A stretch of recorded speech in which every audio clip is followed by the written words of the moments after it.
All right, let's now inspect the kitchen. I've got a stovetop, a cooktop, a sink. I think behind there is a refrigerator and some ovens. Let's take a look. I'm going to run water at the fixture, hot and cold water, and look for plumbing leaks. The water lines and drain lines are located under the sink, which is through the back of this drawer. So let's stick our camera in there and see what we can see. All right, so here's the bottom of the sink. That looks good with the drain going to the main drain. And that there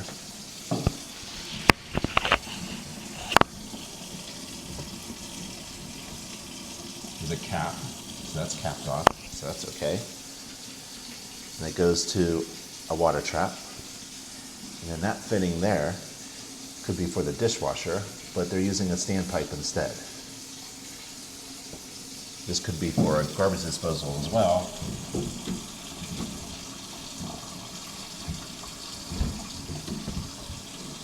But that's not capped off. So that's not capped off. So that is an open drain pipe right there. And that needs to be capped. And that's a standpipe for the dishwasher, which is to the side of us. You've got the water supply lines and the electric, the receptacle there, and I'll take a look at that. Just looking for water leaks. So it looks good. Okay, so all of that looked good. I'd like to see a higher loop on that dishwasher drain pipe that's going into that standpipe. And here's the dishwasher here. And when I inspect the dishwasher, I like to inspect how it's installed or mounted. It shouldn't wiggle inside the cabinet. Then I like to take a look at the control panel, make sure all the buttons and displays are functioning. Then simply taking a look on the inside. I shouldn't see any damage or rust or corrosion or missing parts or loose parts. And the drawers should move smoothly. And the rollers should be there and move smoothly. This is nice. Has all three drawers. I look for the tines, make sure there aren't any missing pieces or damaged pieces. And then the gasket, making sure that the gasket is in good shape. We don't want any water to leak through the gasket. And then the soap dispenser. So I'll take a look, make sure everything is in good shape here. Also, the spray arms. We want them to be rotating freely, like that. And we want the holes to be clear. And if there's a heating element, sometimes it's exposed, sometimes it's internal. I'll take a look at that. This is a Bosch dishwasher, and there's a drainage area that can be maintained. I won't do that during my inspection. I'll let the homeowner do that. And then I'll close and open the door to make sure it latches well. And then I'll run a short cycle and take a look for water leaks below.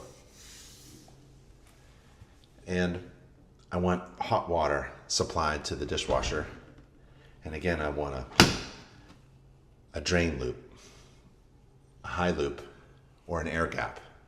So we have that at that standpipe underneath the cabinet, in the sink cabinet. And this dishwasher needs to be on a ground fault, as well as some other appliances in the kitchen. So if the dishwasher doesn't turn on, we go to the main panel board and see if the breaker has tripped. And here's that electric receptacle that we saw underneath the kitchen sink. So this kitchen sink and electricity do not mix. So we want a safety feature called a GFCI. So we want GFCI protection for that receptacle, but also for the dishwasher. All dishwashers should be protected by ground fault circuit interrupter. So a GFCI feature, and also AFCI, arc fault circuit interrupter. So a dishwasher needs two electric features, GFCI protection and AFCI protection. The stove, only GFCI. This is an induction stove, and it works with electric coils underneath the glass that uses electromagnetic fields to heat up the magnets, the ferrous magnetic pots and pans that you use.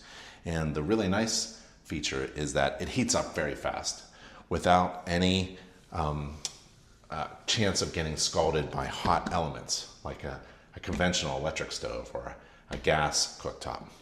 So you need special pots, ferrous magnetic pots. And to test the induction stove, well, basically it's kind of like guessing often. You have to touch the stove and find the buttons to turn it on. So an induction stove like this will have like a hidden button that turns everything on, and there it is. So that's a little button here.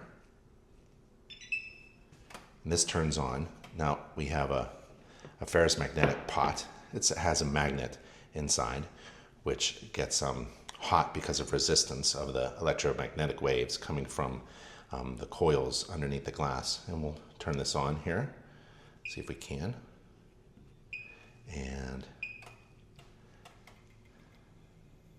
you can automatically hear it starting to heat up. So those copper coils, electric coils underneath the glass, uses an electromagnetic field. So the copper coils underneath the glass uses EMF fields to heat up the pot itself. The pot itself heats up, not the stove top. And while that's on, here's the oven. We can take a look at this.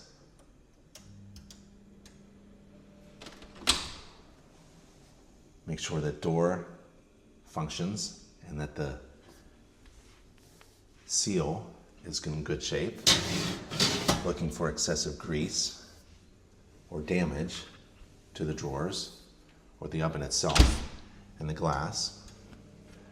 So we'll let that run while this is heating up.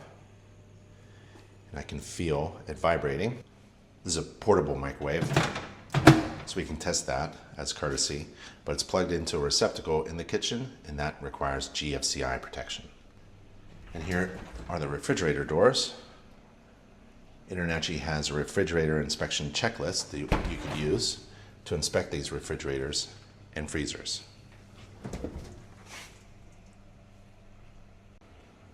In the kitchen, I'm looking at the cabinetry, the shelving, and how it's installed and fastened to the wall. And there we are, and we'll turn that off. All receptacles in the kitchen should be GFCI protected. Check the floor of the kitchen, the walls, and the ceiling. And in the ceiling, we have a hood, a mechanical exhaust fan for the cooktop. Let's turn that on.